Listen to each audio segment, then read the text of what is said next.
The time has come. My bookcase was becoming just a tiny bit overwhelmed. Yep, I am going to be doing an unhaul.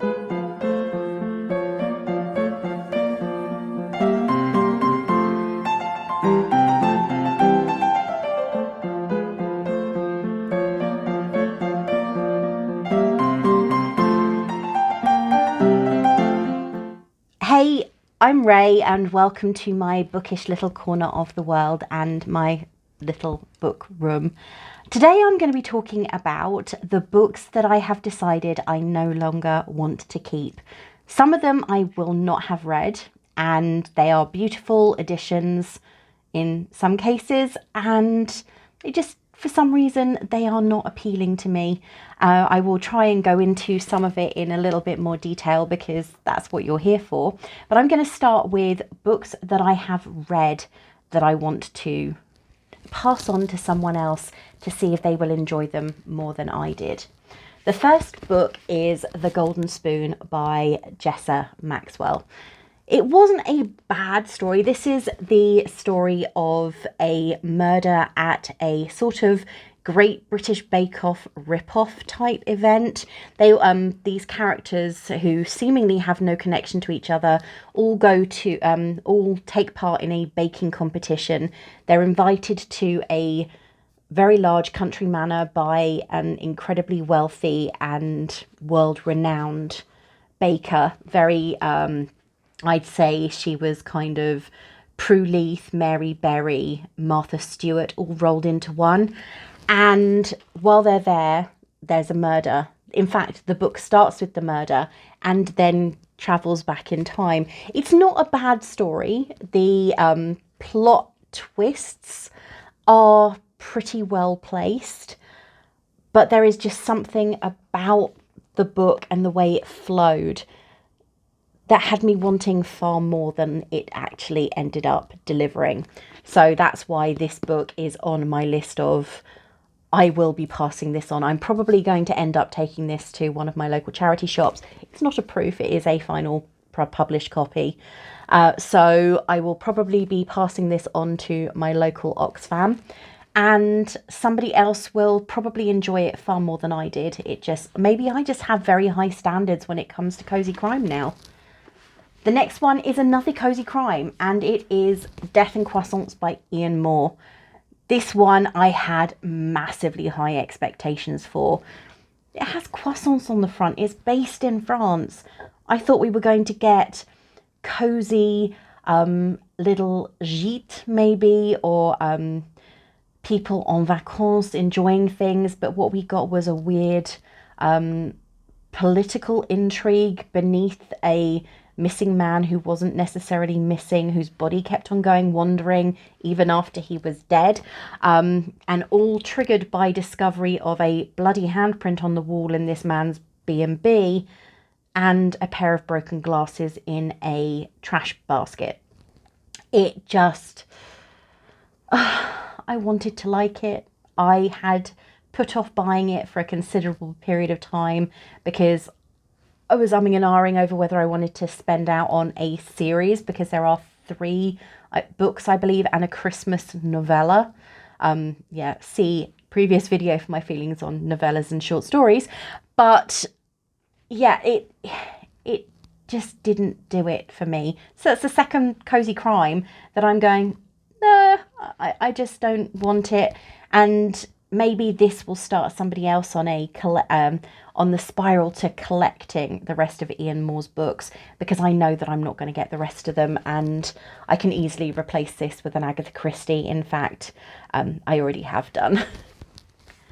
The next one I feel kind of guilty about getting rid of because it's a memoir rather than a fiction novel, and that is Dolly Alderton's Everything I Know About Love. I don't know if it's because I couldn't empathise or identify with Dolly's character, but I struggled with reading this. I enjoyed it when I got to the end, and that sounds awful. I didn't enjoy it because I'd finished it, but I enjoyed the fact that it was all wrapped up and there was a conclusion, and we got to see, and we know that she's obviously she's a very strong character, but all of the things that got her there, I just couldn't identify with in any way whatsoever. I didn't live an untraditional teenage life. Well, not exactly, but I don't know. And as I said, I feel guilty for getting rid of this because it is a memoir, but I know that somebody out there will get everything that Dolly Alderton is trying to say in this novel, and they will appreciate it far more than I did. The next one, I hate myself. Well, the thing is, I don't. It's not bad that I didn't like this book. I understand where the author was coming from, but I think my biggest issue is I need to stop paying attention to TikTok made me buy it on the promo. And that is Falling Hard for the Royal Guard by Megan Clawson. I don't know how much I can say about this without giving the plot away, but Maggie is self-centered, entitled, spoilt, and genuinely just an unlikable, unappealing character. The romance is barely there. The main love interest is hardly in the book at all. And yeah, no, I won't be reading anything more by this author. I can appreciate what she was trying to do, but I am never going to fall for, she says, I'm never going to fall for the TikTok made me buy it. This is an amazing TikTok book trend again. And there are actually a few on this list that actually come from there. But no, this book is going in the charity shop basket, and hopefully someone else will find it a nice light-hearted Sunday afternoon read, because I think when I was doing the I'm So Annoyed tag about a week ago, I talked about how Feyre was a character who irritated me. Now, looking at this book, picking it up again, reminded me how much I nearly threw this book off my balcony because Maggie annoyed the heck out of me. She was just peak irritation. Peak. Now, if Maggie was peak, Gracie isn't too far behind her. My next book that I'm unhauling is When Gracie Met the Grump by Mariana Zapata. Apparently, the Queen of Slow Burn didn't comprehend that slow burn doesn't mean 600-page novel. Action doesn't take place until, actually, 611-page novel, and action doesn't take place until 601 pages in. That's not what slow burn means. There wasn't even any UST between her and her lovely character, because yeah, he was annoying and domineering and dominating, and she was just pathetic. Sorry. Anybody who likes Mariana Zapata, is there a better book than this? I do think that this was a genre she hadn't, well, a subgenre she hadn't ventured into before, and that's why this one fell flat. But the superhero, sci-fi, I suppose, definitely not supernatural, superhero sci-fi thing that this kind of treads the fine line of didn't work. It really didn't. And 611 pages of meh has to go to somebody else. Icebreaker by Hannah Grace. I'm not going to bother with Wildfire. I knew I wasn't going to bother with Wildfire probably halfway through reading this book, which I got last year. I'm glad I didn't pay full market value for it.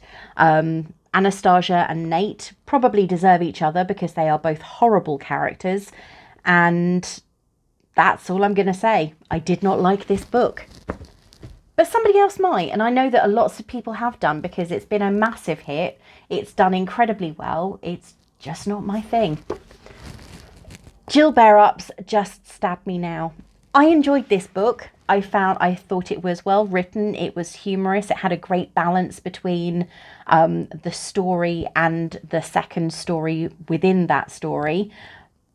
Is that going to get confusing? But I think that somebody else needs to read this. And I mean, the copies are, because it is obviously is self-published, the copies aren't low cost. It was worth reading. I'm glad I read it because I do love those shorts. I absolutely loved the shorts that were done with Rosalind and Caroline. But I think that this now needs to be passed on to someone else. This is probably one of the only books on my list that I'm going, I enjoyed this and I'm passing it on because I think somebody else will like it as much as I did. Now, Hex in the City and Hex Appeal, they're kind of connected to each other. And I enjoyed Hex Appeal. Yes, it was Hex Appeal I enjoyed. I thought that the premise was really intriguing. Essie was lovely. Josh was interesting because he was in a position of somewhat power over her, and she kept on getting one over on him quite easily. But then I read this one, Hex in the City, and I skim read it because I reached a certain point in the book and I thought, I've just got to finish it. So I thought, may as well get rid of them as a pair. They are taking up room on my shelf that I'm not going to read either of them again. So Hex in the City and Hex Appeal, bye bye. I'm not going to throw these. I've seen people throwing them, but there is very little space behind the camera. So if I threw them, they'd end up literally flying out my window. The next one is probably going to be controversial, and that is Daisy Jones and the Six by Taylor Jenkins Reid. I put this on my bottom 5 of 2023, and I stand by that. I did not enjoy this book. I don't think Taylor Jenkins Reid's writing is for me. I can appreciate it's well written, but the writing style just left me feeling unsatisfied as a reader. So that one is also going, and it's a beautiful edition, and it will make a great book on somebody else's shelf, and I have no doubt someone will pick this up and love it. And though I have read it, there's no damage on the spine at all. So those are all my paperbacks.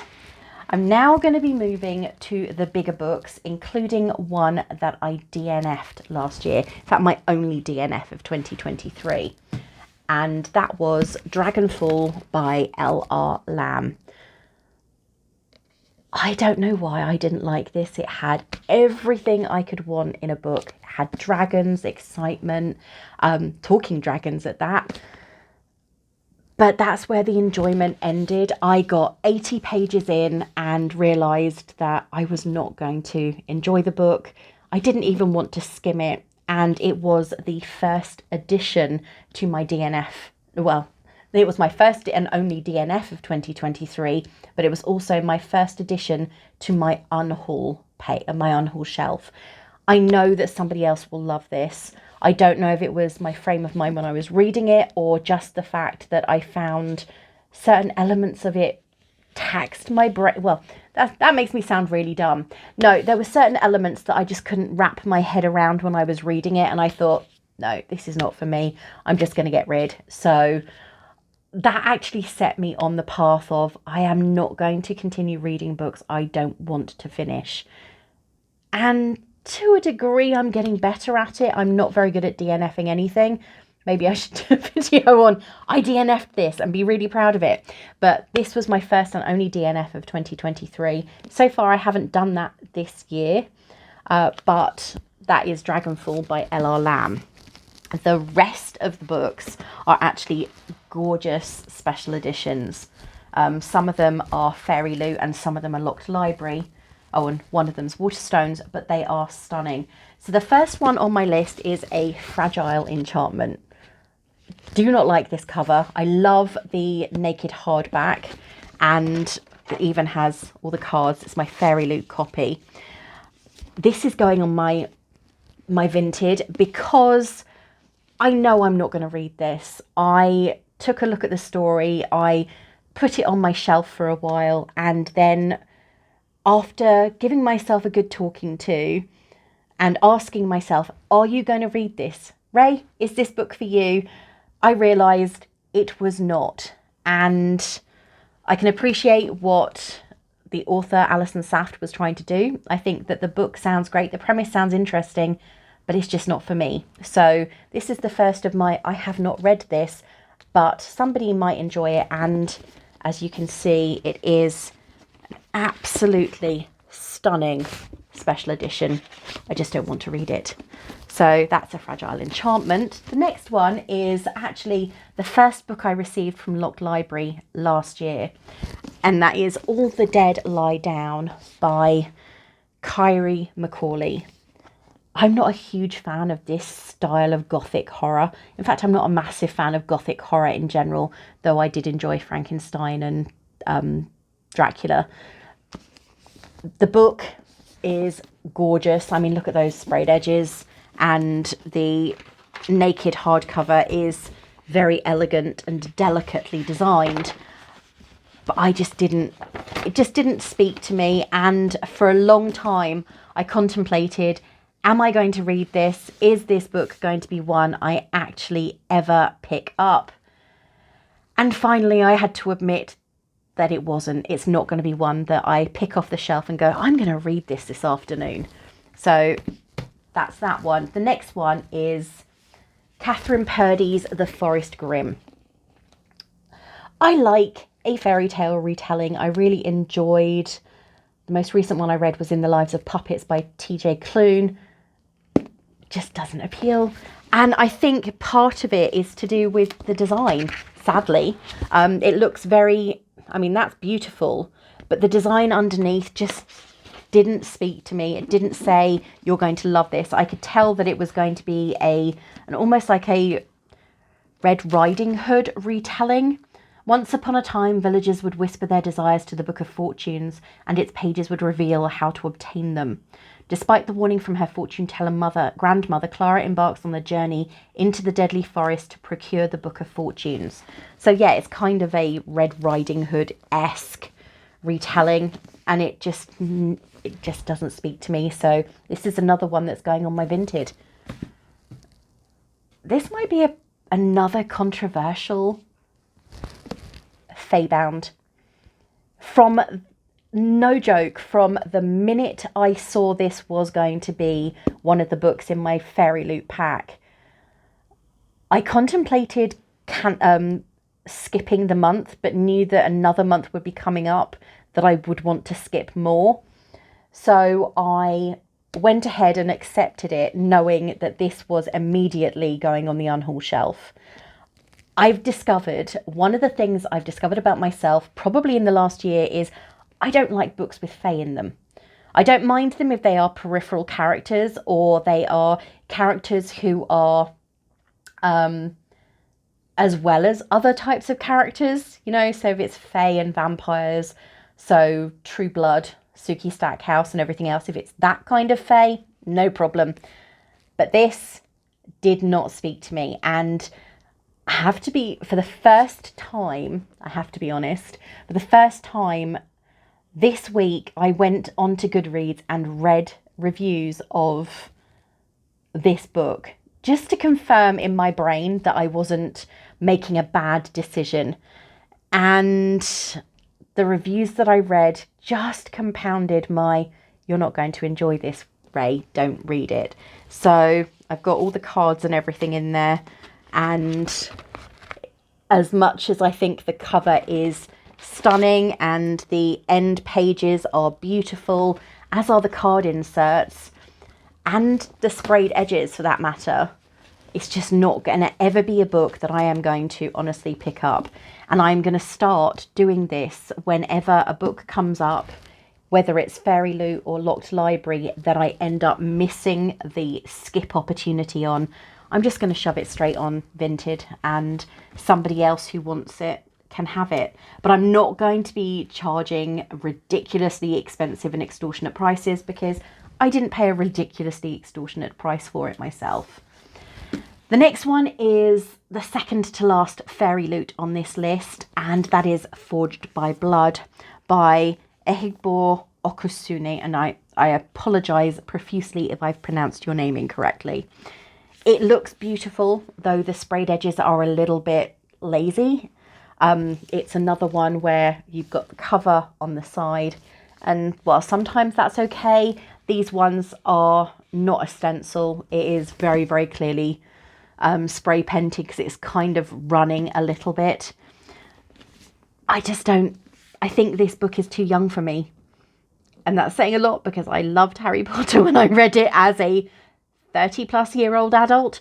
I think this is too young for me. It doesn't speak to me in any way whatsoever. And while I think it is a beautiful edition, as they all have been, I mean, this is stunning. It is, that you cannot deny is tie-dye beautiful.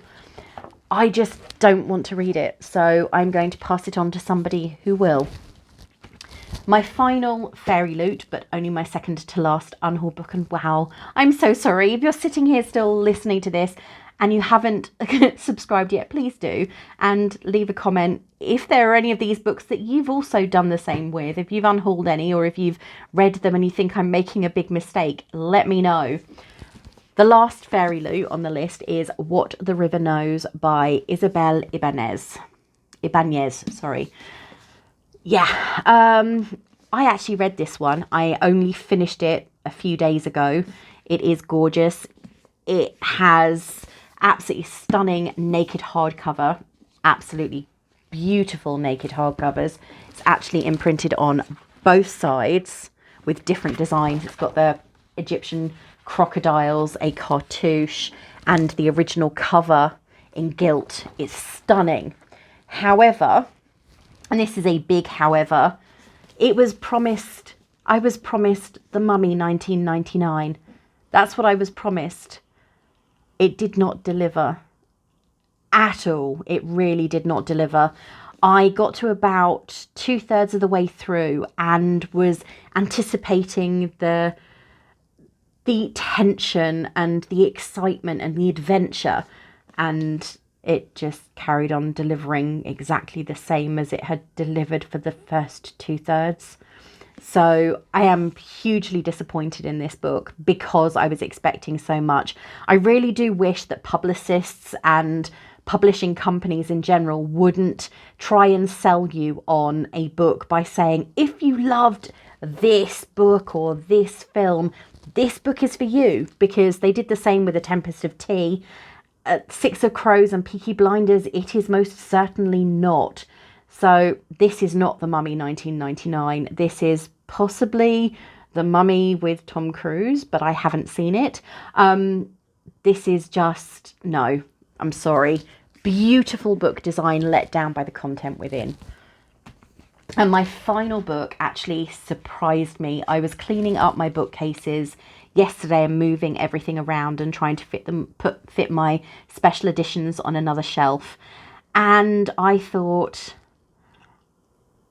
why am I keeping this book? I'm not going to read it again ever.